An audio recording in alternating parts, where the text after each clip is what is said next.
Thank you for joining me. We're going to go over how to make the spiral staircase on a lanyard today. So the first thing you want to do is get your strings all set up. This works really well with 4 strings. You could do it with 2, but it's a little bit unstable, so I'd do at least 3 or 4, just to keep a nice base. So once you're all set up, you have your 4 strings. You want to choose which color is going to be your outside color. I'm going to use yellow. And which is going to be your inside color. I'm going to use black. So the first thing you want to do is take the outside color. I'm right-handed, so it's easier for me to do it this way, but it's fine if you do it the other way with your left hand. And you want to make a sort of cross over the front and like a D shaped over here. Obviously, if you're doing it with your left hand, it will not look like a D, but there you have it.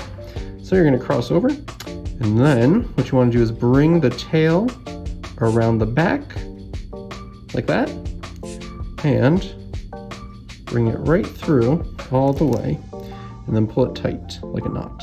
And that is going to be the first step of your spiral staircase. It doesn't look like much now, but once you keep going with it, so you make your D, cross it over, bring it around the back, and pull it through.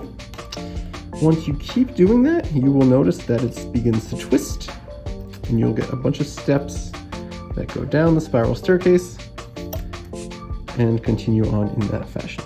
Make sure to pull it tight after each knot that you make. And you just keep going and going and going. You see, I'll do enough that we get sort of one full spiral there. If you want to change color, it's really easy to do. All you do is start doing it with the black. You can also change direction by doing it on the other side. But there you go. See, it's spiraling. You're getting the first bit of your spiral staircase done.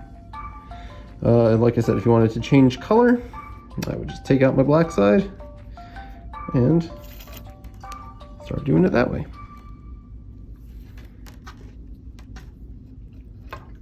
You want to pull it tight because you don't want any extra showing there. And there you have it.